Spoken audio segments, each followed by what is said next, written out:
Moi, je ne suis pas votre ennemi, hein. Vos ennemis, ce sont vos différents dirigeants là, qui refusent de vous dire la vérité. Et les pires sont ceux-là même que vous aimez le plus.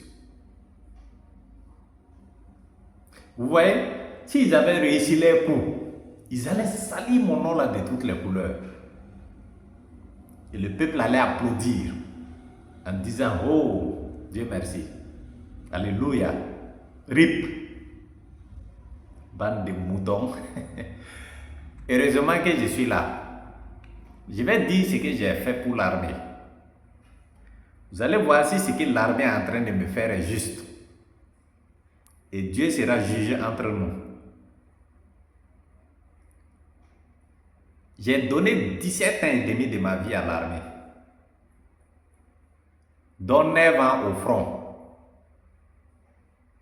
C'est-à-dire 5 années à l'unité spéciale d'intervention de la gendarmerie nationale, 3 ans à l'Anfiera, dans le Sourou,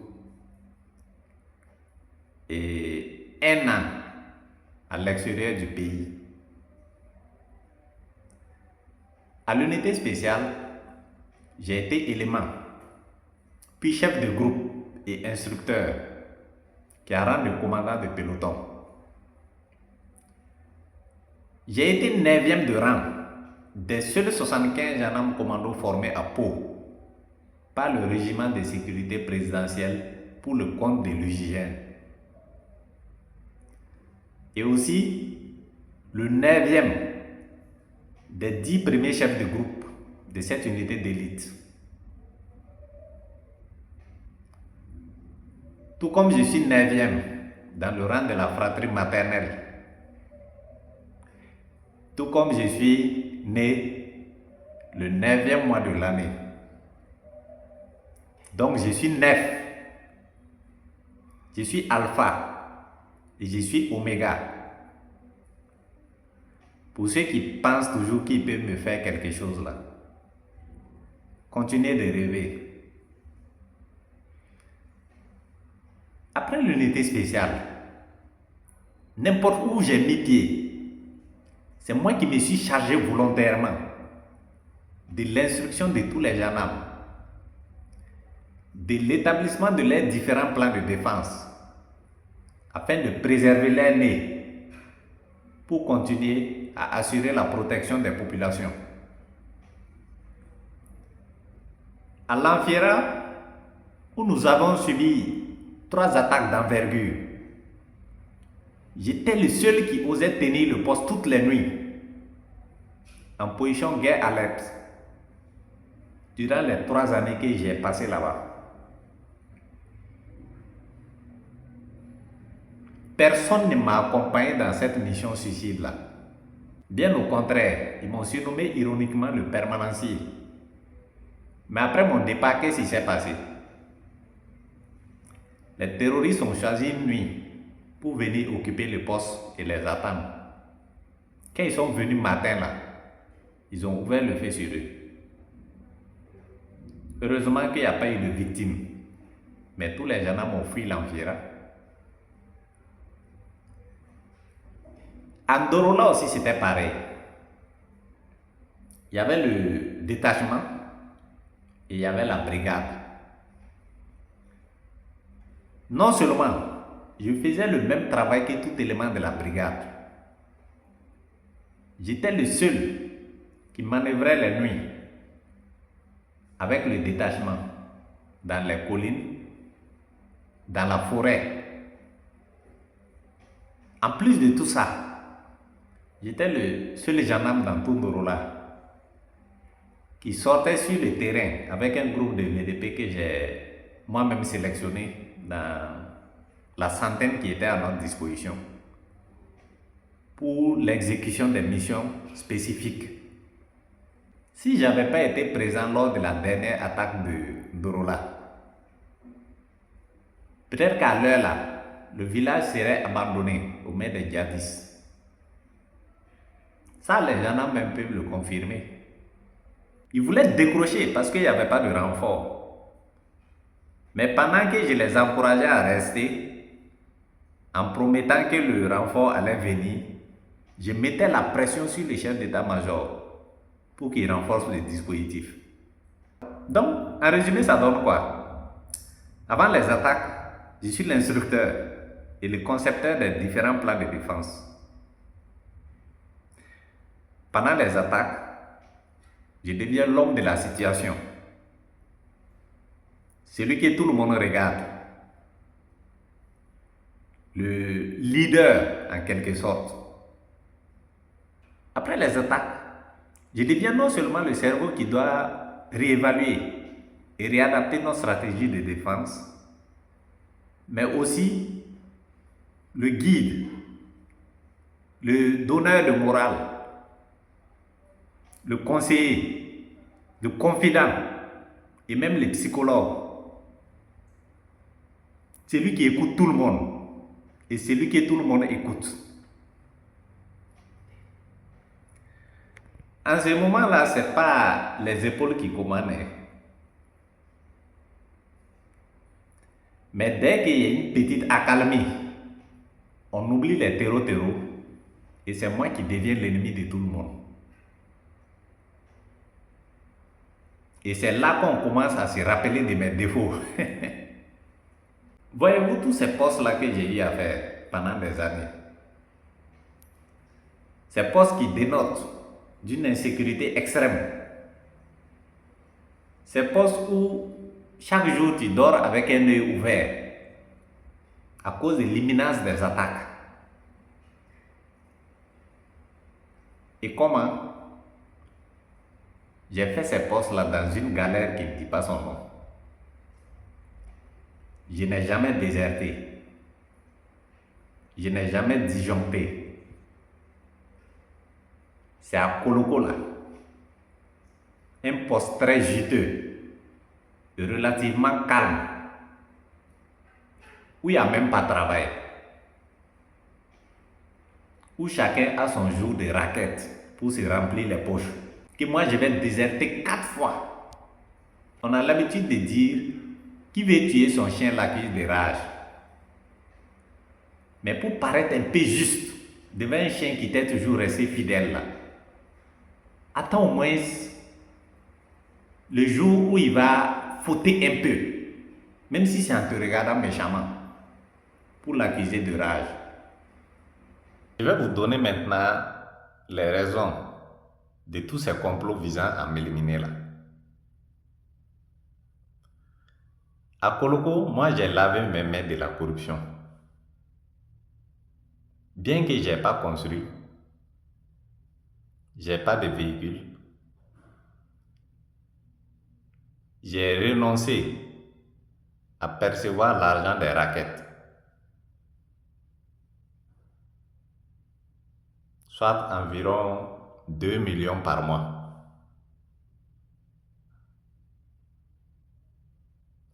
J'ai voulu même combattre ça. Mais je me suis rendu compte que je ne faisais pas le poids face à la corruption. Parce que ce sont vos grands patrons là qui sont derrière ça. Ceux-là qui disent combattre ça en vain là, ce sont eux-mêmes qui la nourrissent. Et en retour, elle les nourrit aussi.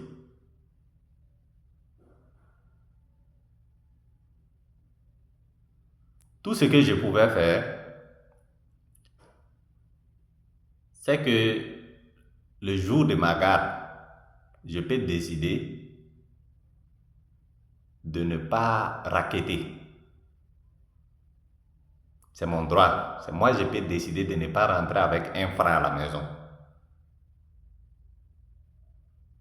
Et c'est ce que j'ai décidé. Et là encore, les autres ont vu que ça ne les arrangeait pas.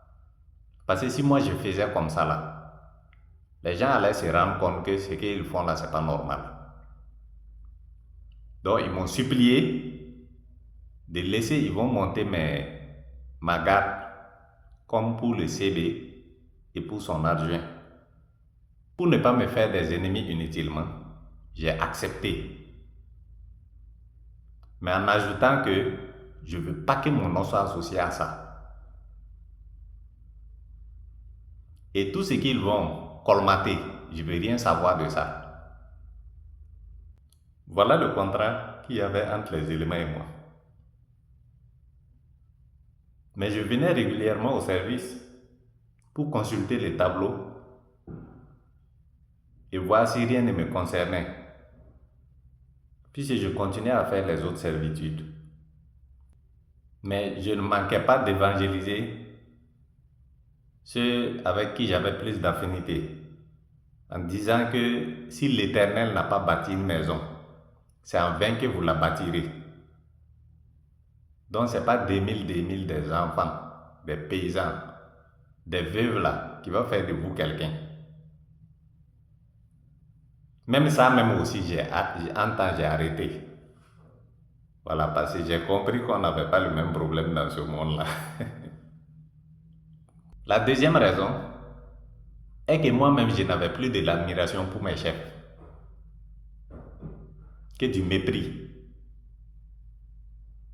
Donc, je devenais un indiscipliné, puisque je ne tardais pas à mettre en garde un chef qui s'assoit au bureau et qui bouffe la prime d'alimentation d'un jeune qui est au front. À cause de ça, les jeunes se confiaient à moi pour défendre leur cause. Parmi eux, il y en a même qui m'appellent, mais je ne les connais même pas. À cause de ça, ce complot de désertion de 2022 là a été réveillé à plusieurs reprises. Mais à chaque fois, je suis sorti victorieux. Mais j'ai fini par comprendre que si je veux la paix là, il fallait que je quitte l'armée. Je ne peux pas avoir comme ennemi les terroristes et avoir encore comme ennemi mes collègues qui passent tout leur temps à comploter, à me tendre des pièges. Donc, j'ai attendu que tous les feux soient verts. Au moment où je recevais les félicitations, le respect de tous mes chefs et de tous mes collègues, pas parce qu'ils le voulaient, mais parce que je leur ai imposé, pour maintenant déposer ma démission. Pour ma reconversion, j'avais commencé à investir dans le projet d'élevage des poulets. Et Dieu a béni ça. L'élevage des poulets là même, comment on appelle ça? Ceux qui ont fait papier longueur là, aidez-moi. Je partais payer mes planches avec tout le matériel nécessaire. Je fabriquais mes couveuses moi-même. Je fabriquais mes éleveuses moi-même.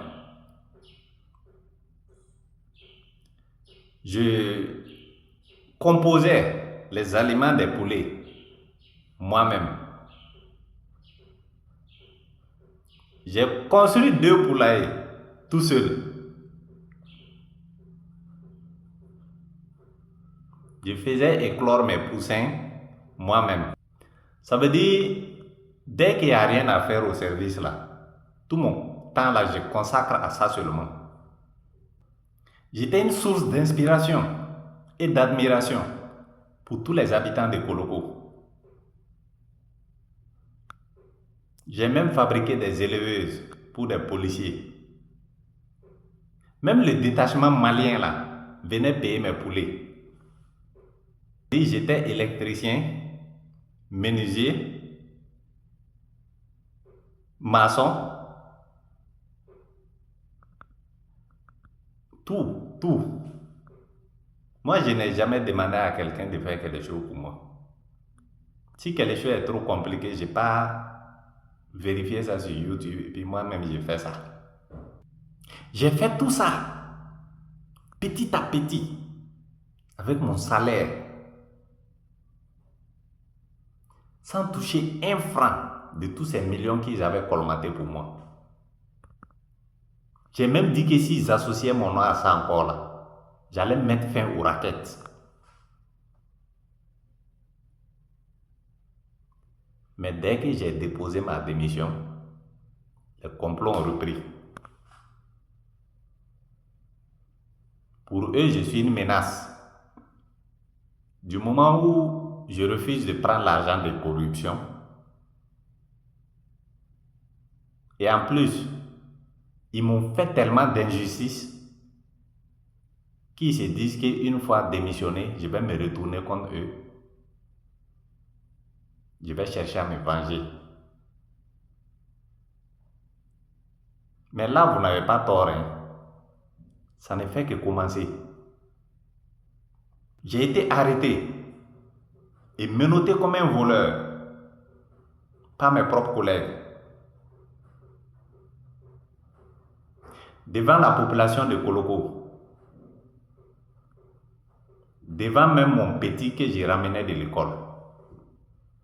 Le commandant de l'unité spéciale même qui est venu pour la mission était découragé. Parce que ce qu'il est venu constater et ce que les gens m'ont raconté de moi, c'était carrément différent. C'est à cause de ça seulement que je n'ai pas été exécuté cette nuit-là. Ce qu'on a dit de moi là même, c'est comme si j'étais un terroriste. Ils ont dit même que pour moi me prendre là, que ça va être compliqué, que j'ai érigé ma cour là en plan de défense. Donc pour me prendre, ils risquent d'avoir des tirs même. Alors que ce même jour-là, quelques heures avant, le commandant de brigade et moi, on s'est arrêté devant ma porte pour échanger. On a causé même, rire, il est parti. Dieu, il était venu pour voir si je suis là. Alors qu'il suffisait qu'il m'appelle, viens au service. J'allais y être. Donc, la procédure a suivi son cours. J'ai été enfermé en attendant de voir s'ils vont trouver quelque chose de louche sur mes téléphones. Quand ils n'ont rien trouvé de suspect, j'ai été conduit maintenant à l'hôpital psychiatrique, soit disant que c'est pour m'aider. J'ai décidé de rester calme et suivre toutes les instructions que les médecins me donneraient pour éviter toute forme d'injection. Au début, j'étais sous risperidone 4 mg par jour. 10 jours plus tard, un médecin militaire est venu me questionner. Il voulait savoir si je comptais toujours poursuivre ma démission. Quand j'ai répondu par l'affirmatif, il est sorti faire un appel. À son retour, il a donné comme instruction à mon médecin traitant d'augmenter la dose. Donc, de risperidone 4 mg, on est allé à olanzapine 20 mg par jour.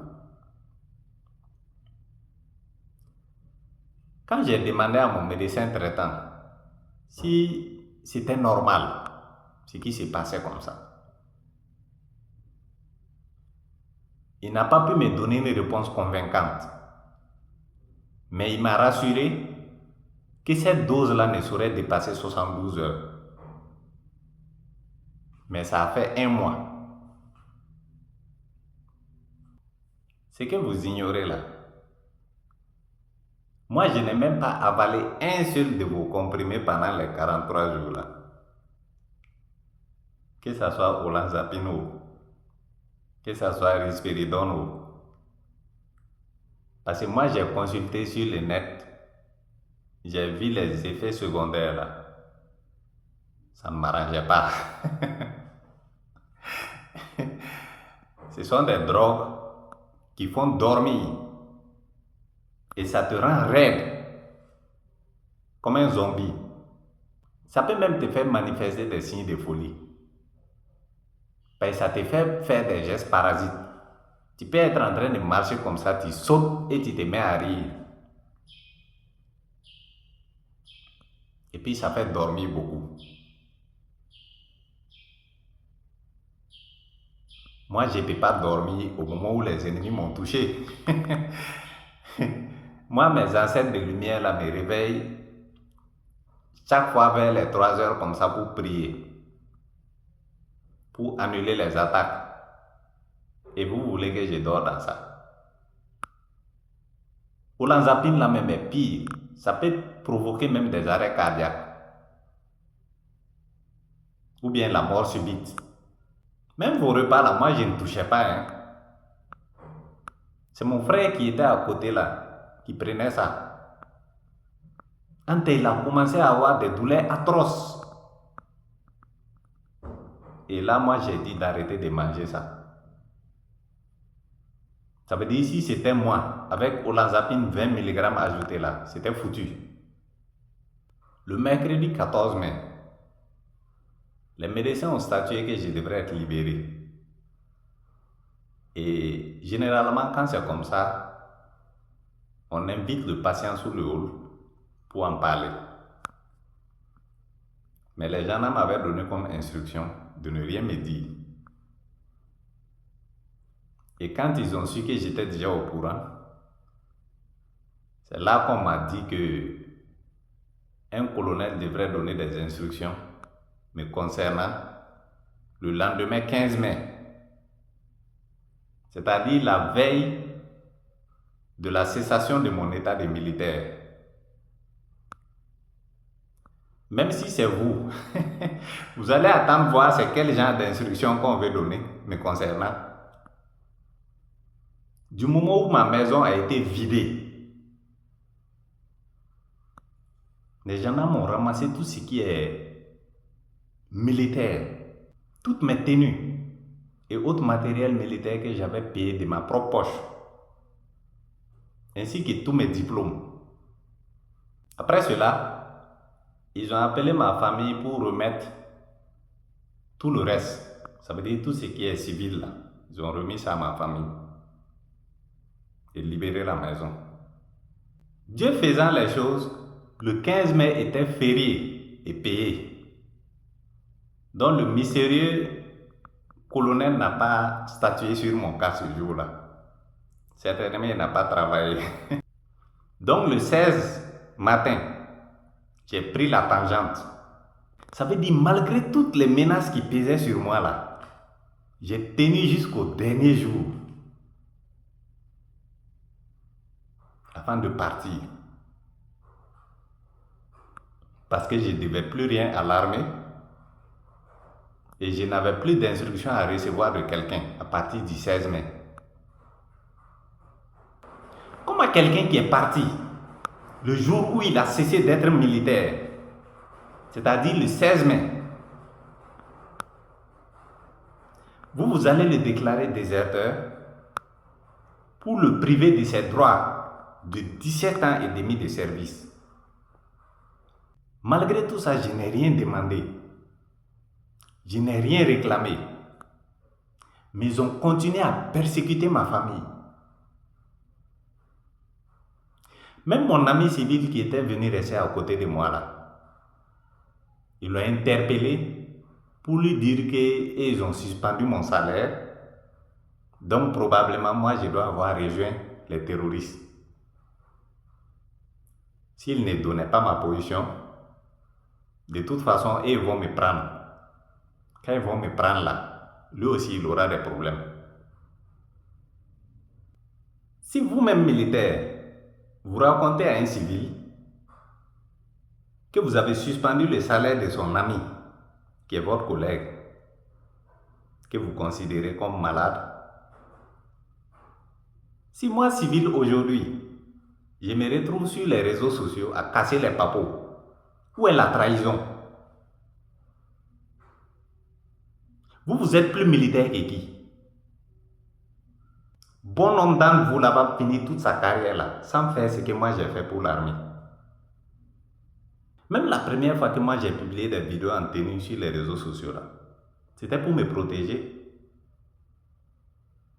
J'ai compris que vous ne voulez pas me laisser partir vivant de l'armée. Sinon, comme à quelqu'un qui doit partir dans 2 mois, vous allez lui dire de réintégrer son arme, que vous voulez lui donner une nouvelle arme après. Moi, je suis un enfant. Depuis quand dans l'armée, on retire l'arme de quelqu'un pour après venir te donner une nouvelle? Si les terroristes arrivent là, moi de dire non, attendez d'abord, je n'ai pas encore eu mon arme. Pendant que dans le quartier là, dans les alentours là, tous les VDP, les trucs ont des armes. Après, c'est pour venir dire qu'on est venu l'attaquer à la maison. Ou bien c'est quoi? J'ai fini par comprendre que pour être libre là, il faut engager la lutte. Voilà pourquoi je ne me tairai plus. Vous voyez, quand je vous disais que la médecine ne nous soigne pas, le FDS ne nous protège pas, la justice n'existe pas, c'est pas tout ça là qui ressort ici. Pour refuser de faire sortir ma démission le 16 mai, ils ont trouvé comme alibi que je n'étais pas mentalement apte à prendre une telle décision. Pourtant, ce même qu'ils considèrent comme malade qui a fugué de l'hôpital ce jour-là, ils ont suspendu son salaire et l'ont déclaré déserteur. Comme ça, c'est plus facile parce que je perds tous mes droits de 17 ans et demi de service. Et en plus de ça, je suis traqué comme un criminel. Pendant ce temps, il y a des sorciers qui sont assis autour des ronds-points à ne rien foutre, à boire du thé et à se partager des millions dans le papatoya là seulement. Vous croyez qu'il n'y a pas un Dieu qui voit tout ça là, qui va finir par agir? Qu'est-ce que vous enseignez même à vos enfants à travers ça là? C'est la médiocrité? C'est le fainéantisme? Comme ils font tout pour m'éliminer, ils voient que c'est impossible. Parce que Dieu est avec moi. Ils font tout maintenant pour m'éloigner de Dieu. Moi, je ne vais jamais tendre la main vers le mal. Je ne vais jamais verser le sang de quelqu'un. Plus jamais.